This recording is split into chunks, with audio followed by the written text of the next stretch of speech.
Now that we have our custom form ready for submission, we need to get some information and API key from ConvertKit. ConvertKit is an email marketing tool for content creators. Hopefully you're very familiar with it and you want to just connect your form with the API. So let's log in inside of ConvertKit and we'll need two pieces of information from here. One is under account settings and API key. So we'll need to copy this API key and save it inside of our project. And then we need to create a form. So let's go to landing pages and forms and create a new form. I already have one that I will use for our demo, but I'll just show you the steps to create a new form. Click on form. Doesn't really matter which style you go for. We will use the API to add the subscribers to this form. So it doesn't really matter. Even the design is not important. The main important part is, once we save it, is the ID of the form. Okay, so this will differentiate. If you have multiple marketing campaigns, then you can add subscribers to different forms and then send them more specific emails. Okay, so the ID of the form is important. The style of it is not, because we're not embedding this form inside of our app. We are using the API to do that for us. Okay, so we'll need to copy this form ID and save it as well. So these are the two pieces of information, form ID and the API key. And now we'll need to create a local environmental variable file and save this data inside of it. Here is the API, the ConvertKit API documentation, and all the calls are made to this base URL.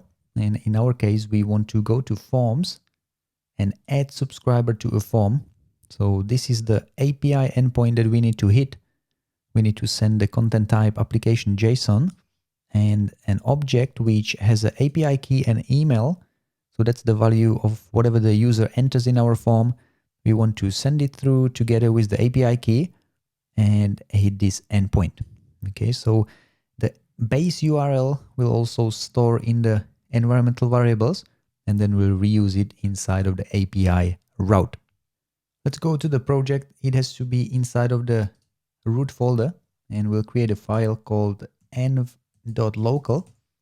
These are environmental variables that we'll be reading through when are we working on the local host.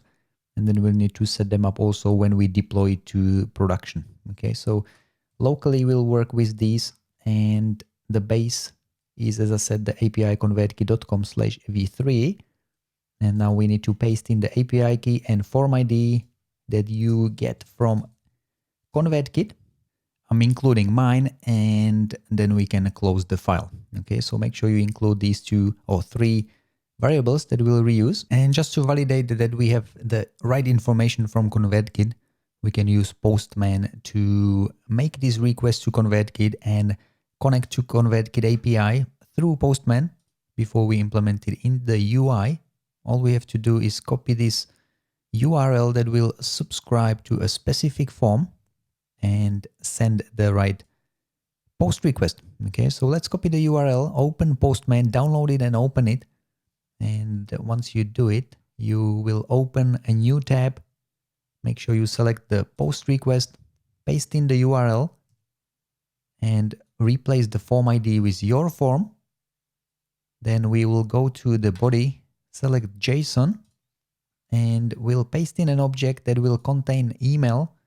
That's the email address we want to subscribe to this form, and the API key is the information that you took from ConvertKit. Once we hit send, we'll make the request, and if everything works fine, we should see subscription object coming back, and here it is. So we're getting status 200 OK, which means that we've successfully hit it ConvertKit. So we've got all the right information. We're hitting the right endpoint. If you mistyped anything or if you don't have the right data, you would get error message 404 not found if you don't have the right URL or the form doesn't exist. So hopefully it works for you. And to validate it, of course, you need to go to your inbox of this email address and you would see the confirmation email or email with a confirmation link. And once you click on it, you will successfully add the user to the form. This is the confirmation screen once the user clicks on the link in the email. And if we go back to ConvertKit, we should see under subscribers, one new subscriber. And if we click on him, we'll see that he is subscribed to the Charlotte form. Okay, based on that, you can then have a sequence going straight to the group of people signed up to this form and so on. Okay, so we've got it working. We're hitting the right endpoint with the right data. And now we can create the API endpoint on our side and send the data from our form to ConvertKit.